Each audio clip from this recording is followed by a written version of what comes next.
காதல் விவகாரம் காரணமாக 18 வயது இளைஞர் ஒருவர் கடத்தப்பட்டு மனிதாபிமானமற்ற முறையில் சித்திரவதை செய்யப்பட்ட சம்பவம் இந்தியாவில் பெரும் பரபரப்பை ஏற்படுத்தியுள்ளது.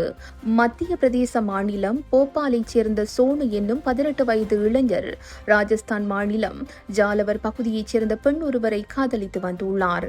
கடந்த சில நாட்களுக்கு முன்னர் அந்த பெண் சோனுவுடன் தங்கியிருந்த நிலையில் குடும்பத்தினர் தலையிட்டு அவரை மீண்டும் ராஜஸ்தானுக்கு அழைத்து சென்றுள்ளனர். இந்த நிலையில் தனது காதலி அழைக்கிறார் என்று நம்பி அவரை சந்திக்க ராஜஸ்தான் சென்றுள்ளார் சோனு. ஆனால் அது அவரை பிடிப்பதற்காக போடப்பட்ட நாடகம் என்பது அவருக்கு தெரியவில்லை. அங்கு சென்ற சோனுவை அந்த பெண்ணின் குடும்பத்தினர் திட்டமிட்டு கடத்தி 3 நாட்களாக ஒரு அறையில் அடைத்து வைத்துள்ளனர். சிறை பிடிக்கப்பட்ட சோனுவை அந்த குழு சரமாரியாக தாக்கியதோடு மட்டுமல்லாது மிக கொடூரமாக சிறுநீரை வலுக்கட்டாயமாக குடிக்க வைத்துள்ளனர். இந்த ஒட்டுமொத்த கொடூரத்தையும் அவர்கள் காணொலியாக பதிவு செய்து சோனுவின் குடும்பத்தினருக்கு அனுப்பி வைத்து மிரட்டியுள்ளனர்.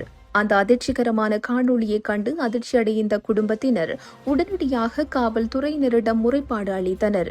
இந்த விவகாரம் குறித்து வழக்கு பதிவு செய்துள்ள காவல்துறையினர் கடத்தப்பட்ட இளைஞரை மீட்கும் பணிகளில் ஈடுபட்டதுடன் தலைமறைவாக உள்ள சந்தேக நபர்களை கைது செய்ய தீவிர விசாரணைகளை முன்னெடுத்துள்ளனர். மனிதாபிமானமற்ற இந்த செயல் சமூக வலைதளங்களில் வெளியாகி கடும் கண்டனங்களை பெற்று வருகிறது.